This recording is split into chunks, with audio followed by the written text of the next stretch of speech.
records. Smell the cover, read all the verses. Tell me about your favorites on Vinyl and Vision.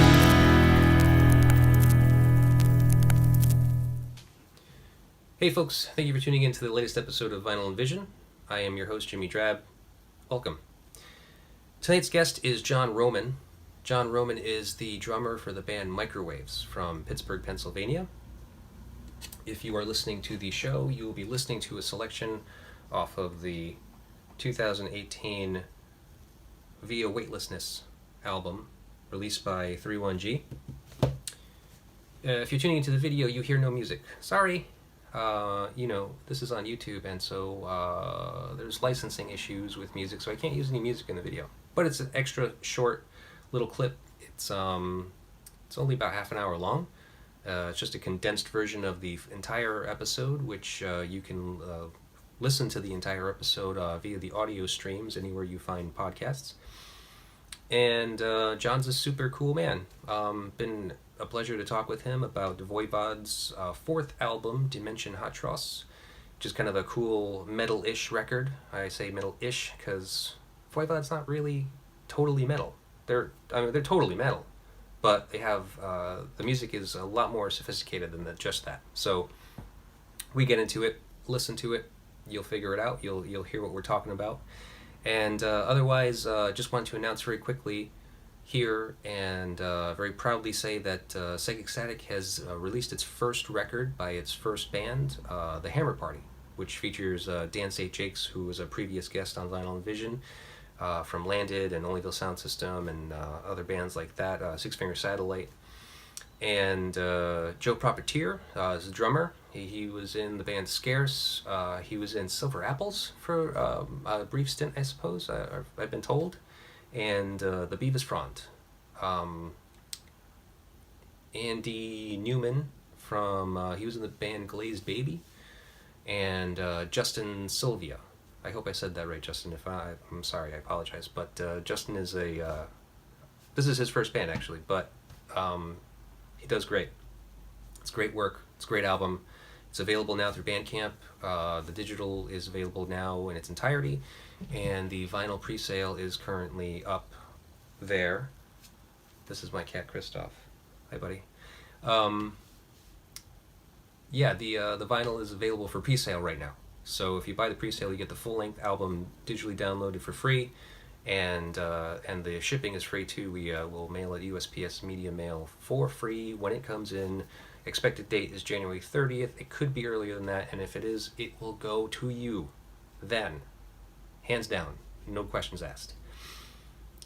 And I mentioned that album because I've been working with John on that record. He helped with the artwork, the logo design, and the layout of the album. And so it was a really great pleasure to work with him and to be able to speak with him today on the show about a really cool record. So, without further ado, here's my talk with John Roman. So, because we're talking about your art, and from what I've seen, I really like. Have you done all of the artwork for your bands, or did you just start doing that recently? It's something I've just started doing. Okay. Like that Microwaves record, yeah, the most recent one, that's actually Via Weightlessness. Yes.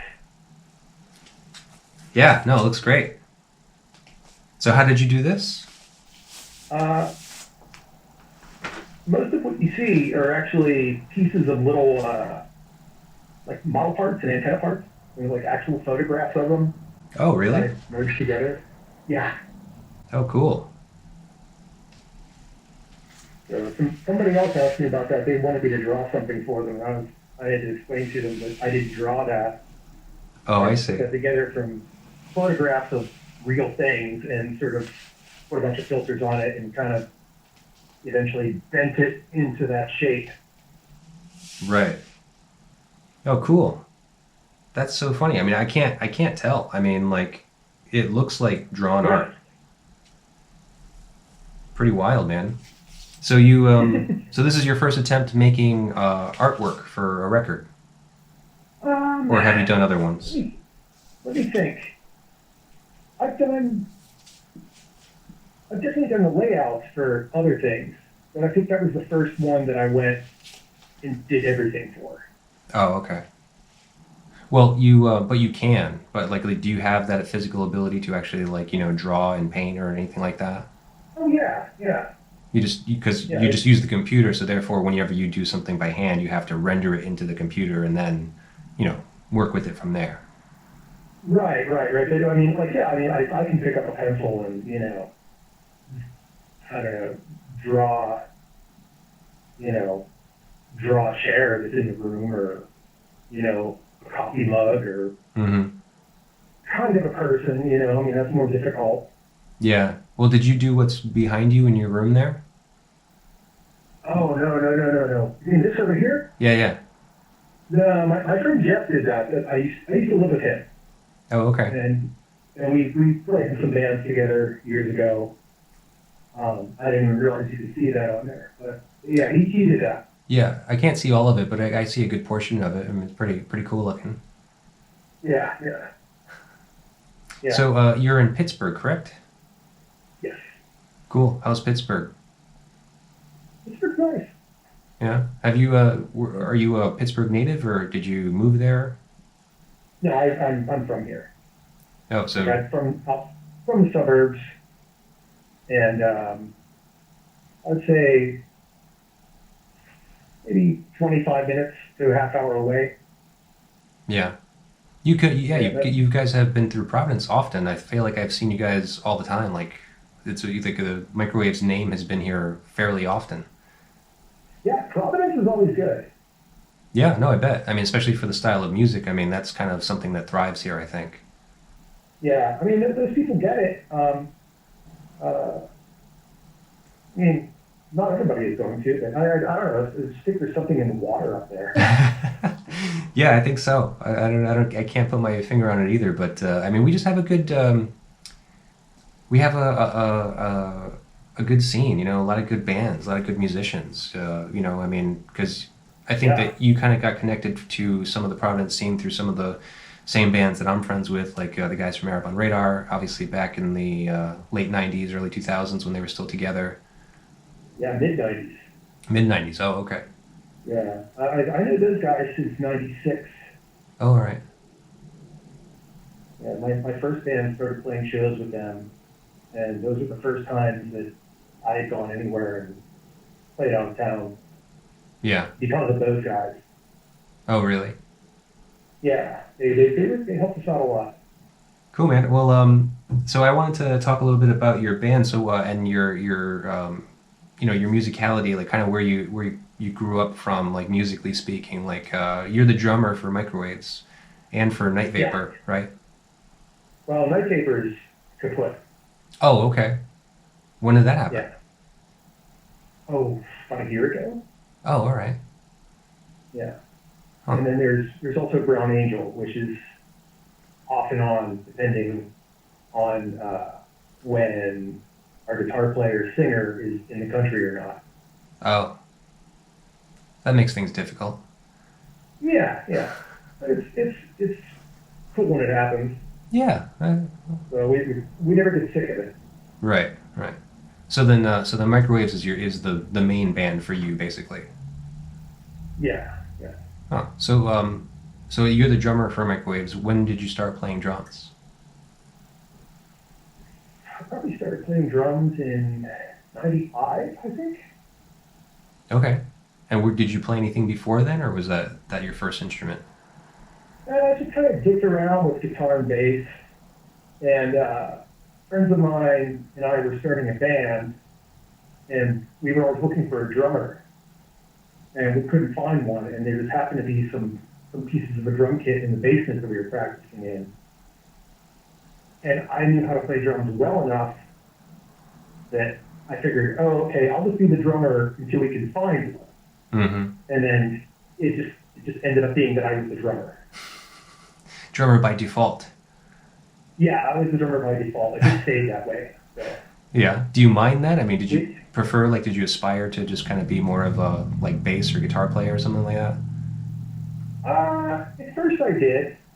Like I said, I dabbled a little bit, but I wasn't very good. Yeah. You know, I think maybe I was at my best. I was probably able to play around with things enough to get my idea across to other players in the band. Right, right. Well, you're a great drummer. I mean, from what I'm hearing off the new record, or the newest record, I should say, Thank you. yeah, no, very, very good, good work, you know. Obviously, you have influences from like kind of metal and punk and thrash, kind of. Yeah, Little avant stuff too, like some Captain Beefheart is in there. oh, definitely. Yeah, Yeah. yeah. So, actually, and when the record that you chose for tonight was Voivod's Dimension Hatröss. Yes. I don't know if I pronounced that exactly correctly. I have a horrible French accent. I don't know if you did either.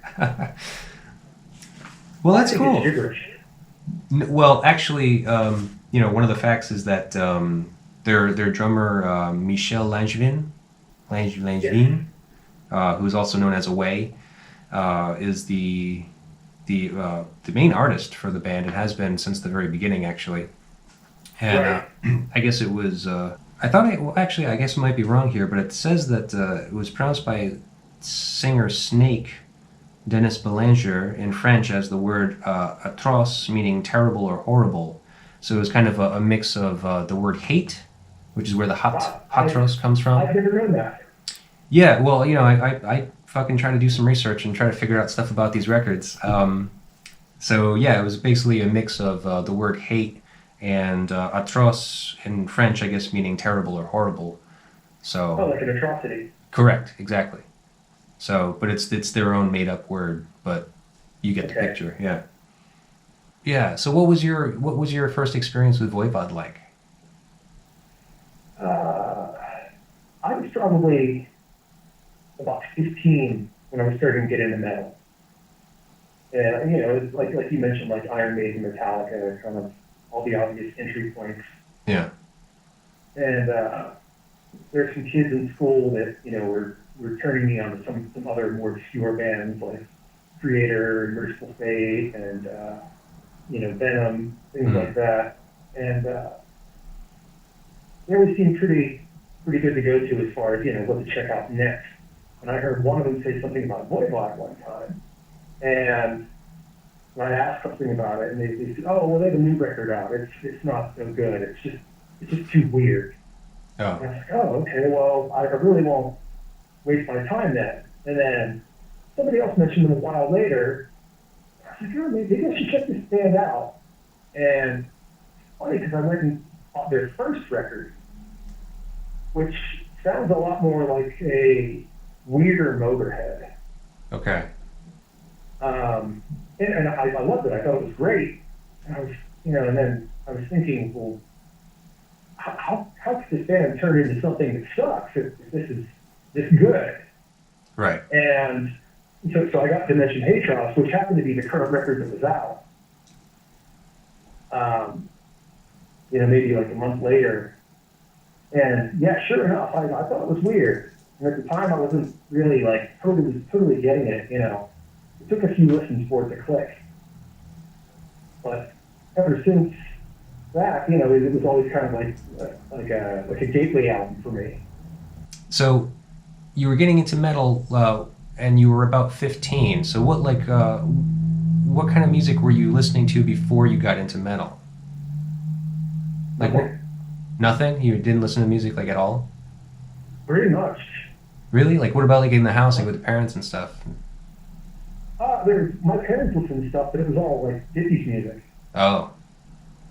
Wow. So You know, it was all like Chubby Checker and stuff like that. so then how did you discover metal? Because I mean, from an experience of like not really being exposed to much of anything rock oriented, like how did you get right into the metal stuff?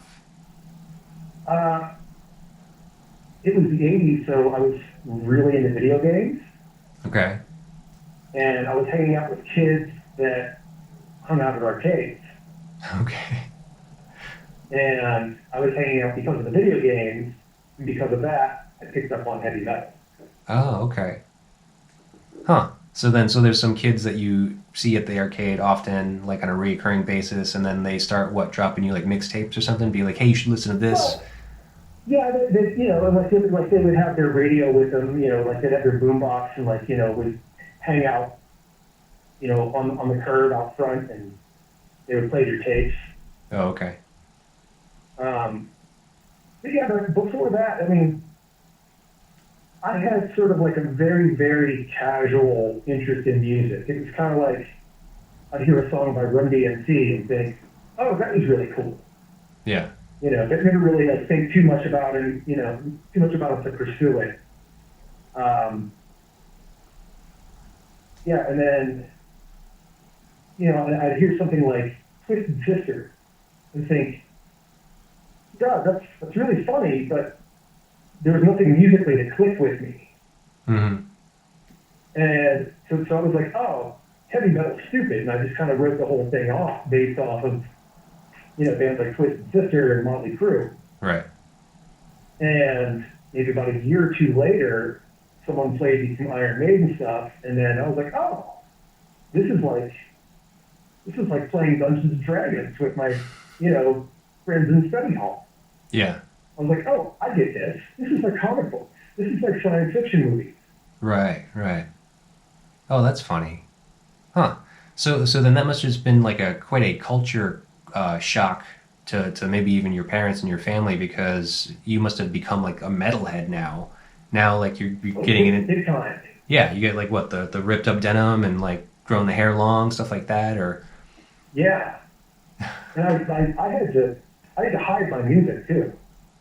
Yeah, was it like your parents didn't agree with it? They didn't think that you should listen to it? I wouldn't say that we had a Christian household, but maybe some leanings where they thought they were. They had some kind of formality, religious formalities type thing. They didn't think it was proper or pure to listen to metal. Yeah, it just wasn't going to fly in that household. Yeah. Yeah. Well, I mean, I can see that. I mean, metal is one of those things. It's a very much a dividing factor between people, you know? Like, yeah, it is. Because metal is like a way of life, really, right? I mean, for some people. Yeah, I mean, like the guys that you were hanging out with in the arcade. I mean, those guys were metalheads, right? They were like all in. Right. So, I mean, like if you metalheads, I was just a nerd. Right. Okay, that's the difference. But you could see the influence. You could see like what was so special about it and what was good about it, without becoming completely immersed in that world. Right. Right. Yeah. And were you buying stuff on vinyl then, or? Yeah, mostly CD at that point. Yeah.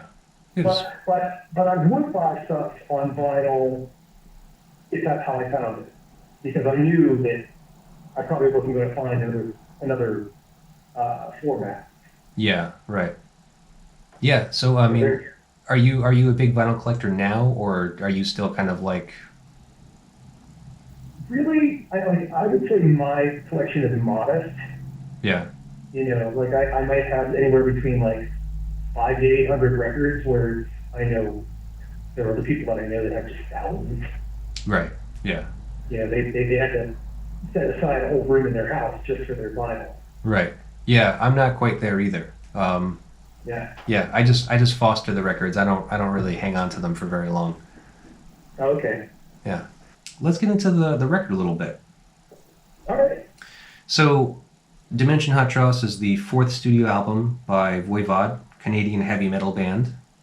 It's not totally fair to say call them just heavy metal. I think they're really a prog rock band. They're kind of prog, kind of punk. Yeah.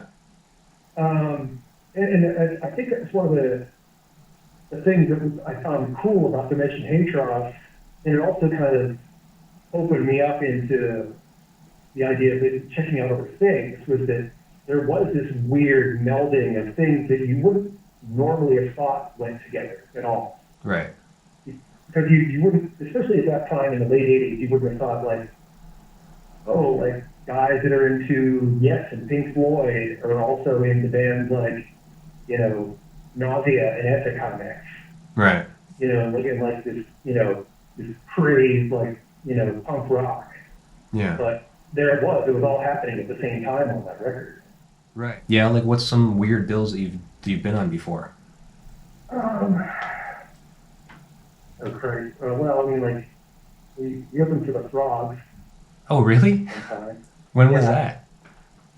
that was maybe 2002, Okay. 2001, maybe. All right. Maybe even 2000. I don't know. Okay, It was but one of our first shows, actually. really, wow. Yeah, it was very early on. But trying to think of some other oddballs. I mean, we've kind of shared bills with just about a little bit of everything. I'd say except maybe country. Oh yeah. Well, do you think It's probably that? the one thing. It's probably the one thing that doesn't work and is probably never going to happen. But Thoughts the on other thing that? you might not know is this is also a concept record. Oh yeah, yeah. No, I know that. Um, Okay. that's that adds another whole layer to them as well. So because it's not just this record, like the first three. Well, this is the fourth one, right? So yeah, so all of these Right. four records were basically part of the concept. Right. So that's crazily like intriguing too, because it's just like that they were so into this thing that they created. Because even the name Voivod actually was basically that character that Michel Langevin away created, Right. correct? Yeah, Um, even though they got the name from Bram Stoker's Dracula. oh, was it? I didn't find that information. Yeah. It was Voivod with an E at the end. So I don't know if it's the same pronunciation or not, but I think they just took the E off because it just looked better for them. Oh, okay, yeah. But and then Voivod, the Voivod ended up mutating into Krogel. How do you say that name? Oh, horrible. Korgel. Yes, Korgel, Yeah, the cyborg mascot of Voivod. yeah, And so, basically it's the story of that character from the first record through this one. Cool. So you have the songs we haven't recorded yet. I was actually going to ask you if you guys were planning a new record soon because the last record came out in 2018. It's been a couple of years, I guess, almost. yeah. We were kind of getting ready to record until COVID hit. Right, right, yeah. So that kind of put a damper on things. Yeah, and we really haven't done anything since. Well, I mean, you kind of couldn't. I mean, it's not. That doesn't. It wasn't for any lack of trying, I'm sure. Yeah. That sucks. Well, so I mean, so what do you like? What do you know about that for right now? I mean, like, I mean, restrictions are loosening. I mean, I know that so there are some studios that are open. I mean, do you have any like kind of plans to start doing that like soon or? Well, our concern isn't the studios or places to play or anything like that. It's more to do with getting each other sick. Oh, okay. Because I lucked out job wise, being that I'm the only person I have to deal with on a day-to-day basis. Right. Uh, the other guys in the band, not so much. Yeah. Our guitar player installs alarm systems uh, and different electronic things in hospitals and schools, and so there's a lot of part of the week where he's around tons of people Hmm. Right. Oh, that that sucks. he has no idea who they are. Right. Yeah. Yeah. So it's kind of high exposure risk. Yeah, That sucks. Jesus.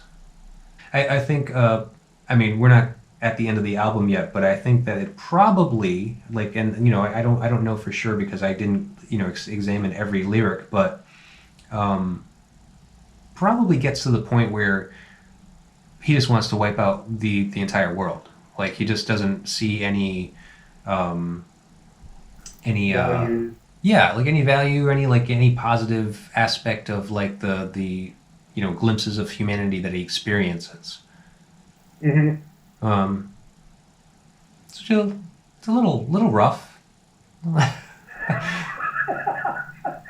But I mean, in the grand scheme of like the sci-fi, storytelling, it's cool. I mean, like I can get on board with it. Yeah, I always got the impression that this was like tribal convictions, chaos mongers, and technocratic manipulators were all like songs that were based on three sets of characters Okay. play. Yeah. And I'm really not sure what these people are. Yeah. Unless they're just like the government, or just sort of, like the makers of all the rules, Oh, okay. I see what you mean. the owners of everything. Well, it sounds like certainly something that they would want to touch on, considering they're trying to like kind of cover all their bases. Like Yeah. Korgel has to experience everything that there is on Earth. So that is Yeah. certainly one of the things that he's gonna need to kind of like deal with and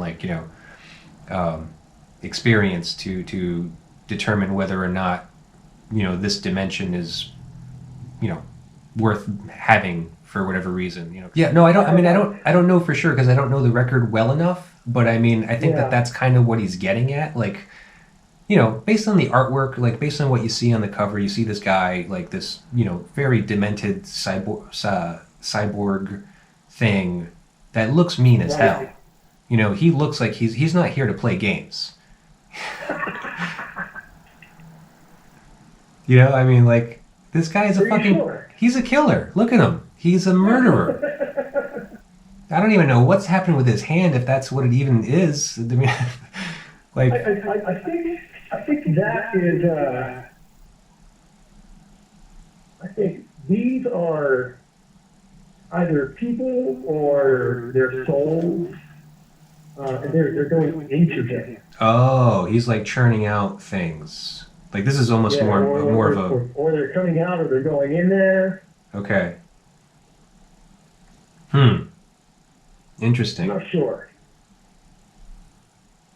Cool, man. Hey, John, it's been a pleasure, man. Thank you for taking the time. Likewise.